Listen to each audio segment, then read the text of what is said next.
मैं सरला काशीराम जी वाठुरकर अकोला से हूँ।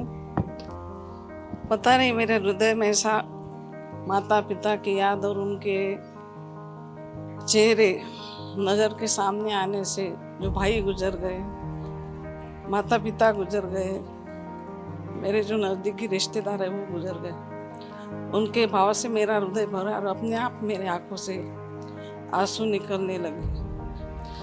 महसूस करती हूँ कि वो मेरे आसपास ही है, लेकिन अभी गुरुदेव जी के शरण में आकर उनको मुक्ति मिल रही है, इससे मुझे बहुत खुशी हो रही है, क्योंकि मैं जानती हूँ कि वो बहुत दुखी गए।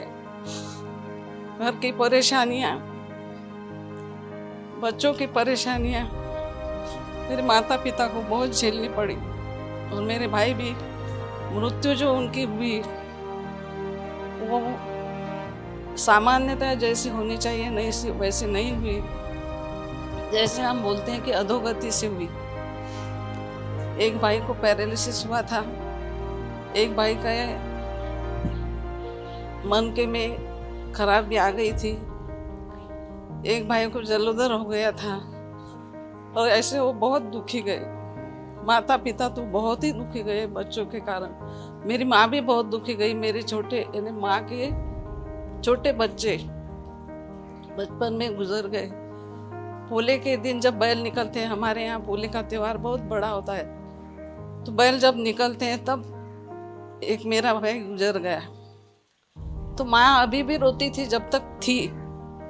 तो मैंने एक बार कहा कि मैं मराठी में बोलूँगी थोड़ा सा, कि आई कशाला रडता, आम्ही आहे ना तुझ्या जवळ, तो क्यों रोती है माँ, हम है ना तेरे पास। तो बोलती थी कि तुम क्या जानो बच्चे के मरने का दुख क्या है।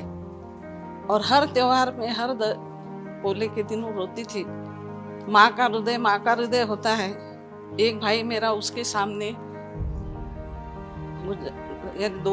एक भाई उनके सामने गुजर गया, और अंत तक उसमें वो रोती रही, दुखी रही। थोड़ा सा व्यसन उनमें था उसकी भी, लेकिन माँ ने मेरे भाइयों की बुराई कभी नहीं की। माँ का अंतःकरण होता है। कभी उसने ऐसा नहीं बोला कि मेरा बच्चा नालायक है, मेरा बच्चा खराब है। आखिरी तक उनकी चाह उसको थी, और उनके लिए उसकी बुढ़ापा भी हो गया तो भी उसके लिए सब्जी लेकर जाएंगे, कटोरी लेकर, उसके लिए पिलाने के लिए। सरला वसंत आया उसको छाछ दे पीने के लिए, ऐसी बोलती थी।